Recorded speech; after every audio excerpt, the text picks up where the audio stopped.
For the next 6 sessions that we've got together, we're going to look at Matthew chapter 13, which I think is a key chapter right in the middle of Matthew. For the first 12 verses, the person of Jesus has come to the fore, and by the end of chapter 12, there's a growing sense of polarization.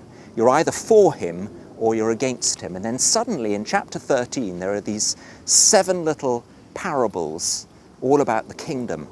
Have you noticed how often Jesus keeps on saying the kingdom is like, it is like, it is like. You can't quite nail the kingdom down. So we have all these wonderful pictures in Matthew 13, and I thought it might be quite helpful for us to look at them, to work our way through them steadily together. We might take a bit of diversion towards the end of the week, but we'll start with them. And we're going to begin by looking at verses 44 and verse 45. But before we get there, what is a parable? And secondly, why did Jesus use parables? What is a parable? It's a Greek word, parabole.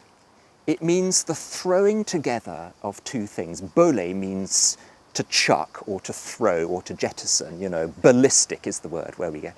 Para means alongside. So two things that are set alongside one another, compared with one another, in order to kind of take you from the known to the unknown.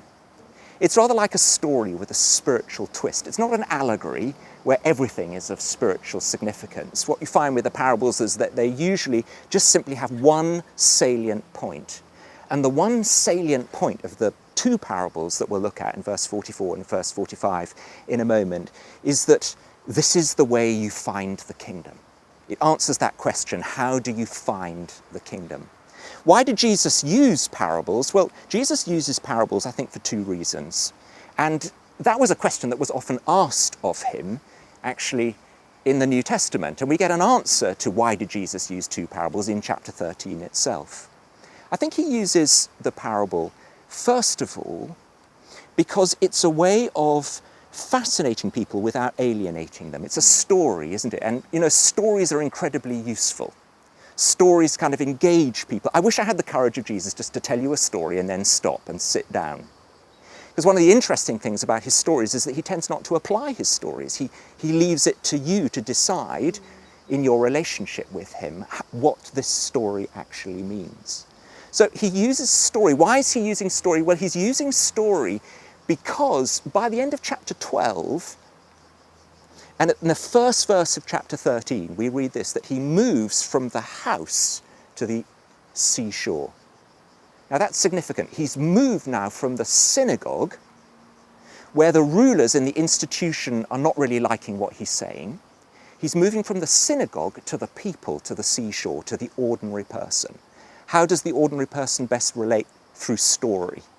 So he tells them these stories in a way of fascinating them, in a way of engaging them, in order to tell them something about the kingdom. So that's the first reason. The second reason I think he uses parables is that parables are those things that give revelation. The interesting thing about the parable when Jesus uses it is to those who are really hungry to understand its meaning, there is meaning. But to those who are blinded by prejudice or blinded by anger or blinded by negativity or blinded by opposition to the gospel, there's no truth. You see, the parable reveals to the hungry but intensifies the darkness of those who are blinded. It's the law of atrophy, isn't it? That seems incredibly unfair, that those who have should be given more, and those who don't have will have everything taken away from them, which is verse 12 of Matthew 13, if you look at it. But it is life, isn't it? If you use your muscles, you will increase the strength of your muscles. If you don't use your muscles, you will lose the power of your muscles. So that's just by way of introduction. Let's look at the text now. So that's verses 44 and verses 45, where Jesus says this: "The kingdom of heaven is like treasure hidden in a field. When a man found it, he hid it again, and then in his joy he went and sold all that he had and bought that field. Again, the kingdom of heaven is like a merchant looking for fine pearls. And when he found one of great value, he went away and he sold everything he had and he bought it. You may know this story, but in 2005, I think it was, in a Chilean archipelago called Crusoe Island, a firm of salvage excavators claimed to have found the lost treasure of the Incas. Do you know this? This is a true story. The story goes on. They claimed that using their very remarkable technological expertise to have found 600 barrels of gold beneath the ground. And this is what they did about it. They estimated it was worth about $5.6 billion. So they went to the Chilean government and did a deal with them. And the deal was this: we're not going to tell you where it is, but if you give us $3 billion, we'll tell you where it is and you can have the lot. Well, the Chilean government weren't that impressed, and the whole nation was very excited. And by Christmas of 2005, they found that the whole thing was a hoax. The treasure didn't exist. Many people were disappointed. I think that there's a register deep in every single one of us for the idea of treasure. We're actually fascinated by the idea of treasure. There's a profound longing built into us to find something remarkable that's going to transform our lives. Something that will make that key difference to the way in which we live. And my simple point really this evening is this, and it's from verse 44. There's treasure in the field. And that's about as far as I got when I was thinking about tonight. My hope is that this week you will find treasure. It's rather like X marks the spot. This is the field, this is the place where you will find some treasure. And my prayer and my longing is that you will go back laden down with treasure. Now, it's not going to be the treasure of the lost Incan kind of gold barrels or anything, but it is the treasure of knowing what it's like to be a full kingdom citizen. God wants you to find treasure. And my hope is that he will point it out to you this week, what it is, where it is, and how you can appropriate it. And it was very customary, wasn't it, in the ancient Near East, if you had great wealth, to bury it. They didn't have bank vaults and stuff like that, so you found your spot kind of in some field and you dug a hole and you buried your treasure. The Roman poet Virgil talks a lot about buried treasure. The Qumran scrolls talk about treasure. There's lots of treasure stuff in literature, isn't there? One of my favourite, I think, is kind of Tolkien's Hobbit, where Bilbo Baggins manages through his cunning to get some treasure, from the dragon, Smaug. Then there's the Pirates of the Caribbean, and there's the Raiders of the Lost Ark. There's leprechauns and pots of gold and rainbows and griffins guarding treasure at the end of a rainbow. And I think what Jesus is doing is that he's actually picking up this desire in a lot of us for treasure that will make a real difference to our lives, and he's extending it. He's talking about bumping into treasure. There's the farmer who, much to his surprise, just doing his ordinary thing, ploughing his field, bumps into something. Or there is the person who's looking for the pearl of great price, this very kind of wealthy, very savvy individual who's looking for something, rather like Justinian. Do you know about Justinian? Justinian was a professor, Roman professor, and very, very able, and he looked all over the world, a bit like Tolstoy, for the kind of the secret of life. Probably know Tolstoy goes on this journey, which he writes in his book, The Resurrection, around the churches in order to find what this treasure is at the heart of life. And Justinian and Tolstoy find it in the story of Jesus. Now, I suppose the thing about treasure is this. First of all, treasure is very rare. It's incredibly valuable. It's very priceless. Secondly, treasure is something you find. You can't often buy treasure. You don't deserve it, you don't merit it, you don't earn it. And when you get it, it's life transforming. I suppose it's a bit like winning the lottery or something like that. Things begin to change when you get it. And of course the kingdom's like that too, isn't it? It's exactly the same. Very rare, very priceless. You can't earn the kingdom.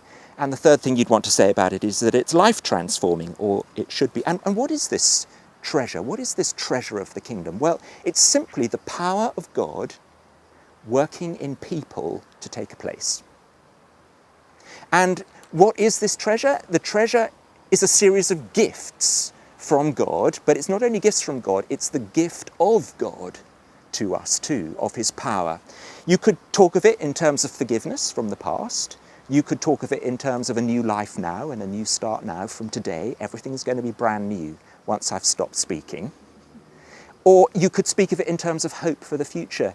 And why is that really important? Now, I've only got 20 minutes, so I'm coming into land already. Why is it important? I think it's really important for our identity, in terms of where your identity and where my identity is rooted. Hence this.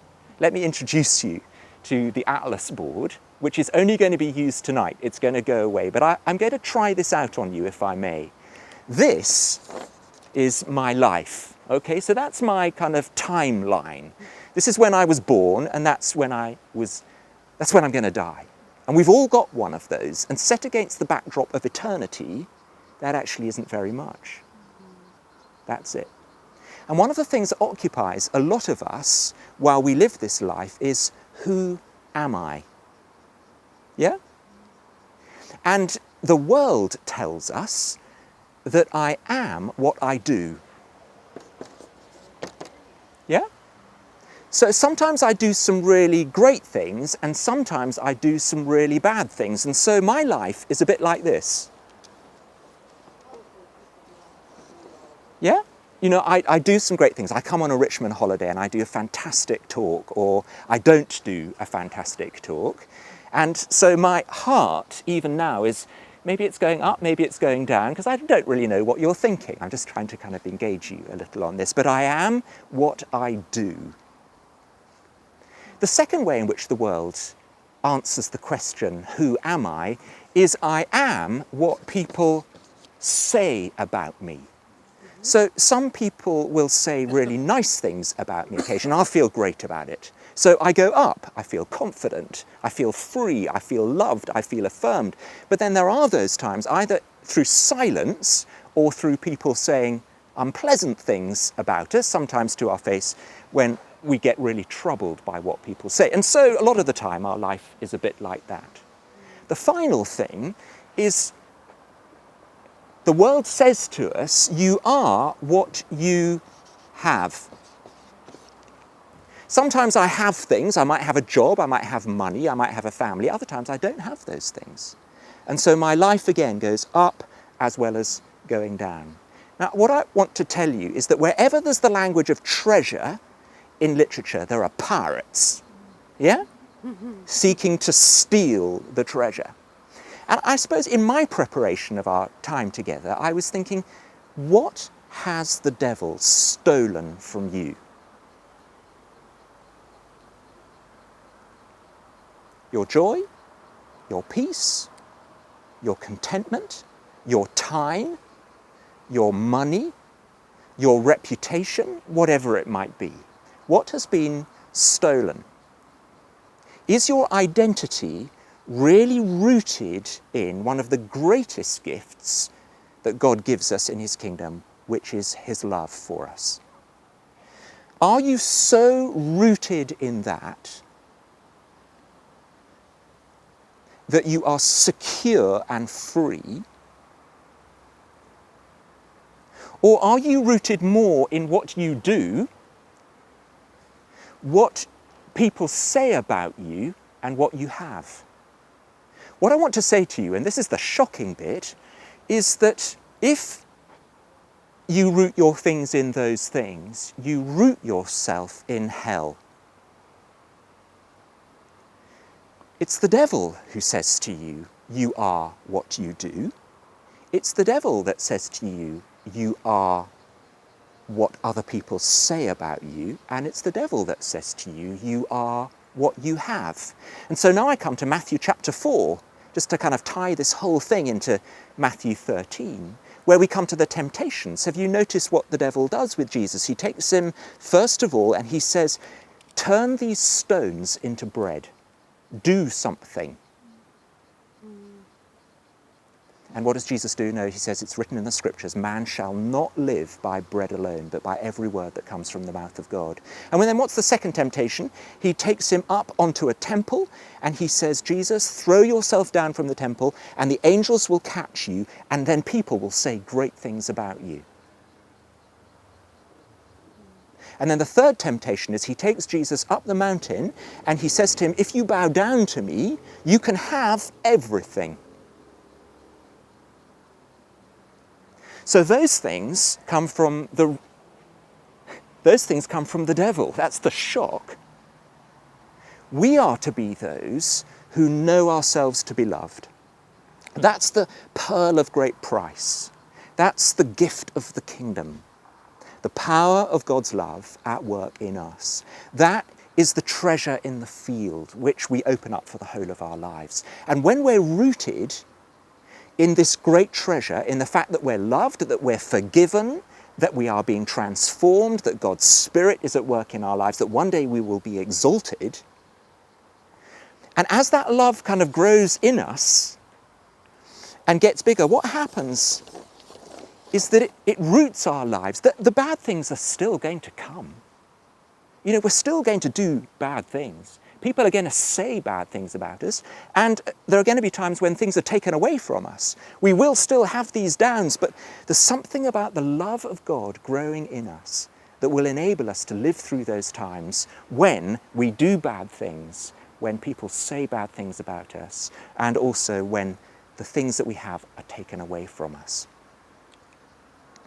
I've got 2 more minutes. Seems to me that this is the great gift of the kingdom. The gift of the kingdom, as Jesus is talking about it, is the gift of this incredible treasure. And I close with some words from Gypsy Smith, who was a great revivalist. He just simply says this, I have never gotten over the greatness of it all. I have never gotten over the greatness of the fact that God found me, He rescued me, He delivered me, He's educated me, He's given me these kind of opportunities to speak to people like you. And when I was in Oxford, I could never get over the fact that there were over 100 PhDs in the congregation. And for someone who'd done so badly at school and failed all the way through the educational system, it was just a joke that I was now speaking in college chapels in front of dons who snored during the talk, and with amongst beautiful music and beautiful choir, and I get to do this kind of stuff too. This is the treasure of the kingdom.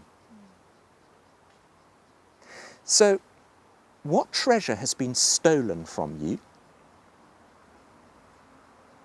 And will we be more occupied together in our life with one another? Not so much in what job you do, or how articulate you may be, or what you have, but just in the fact that you as a person, you're loved. That is it. That is your identity. You're a kingdom person now. And the simple thing is that as a person, I don't have to tell you what I've done, what I've achieved. You just need to know that I'm loved too, as much as you are. How do you get there?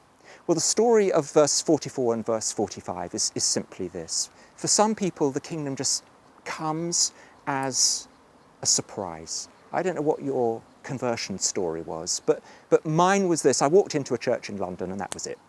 There was no sermon that I remember. I just remember being taken by surprise.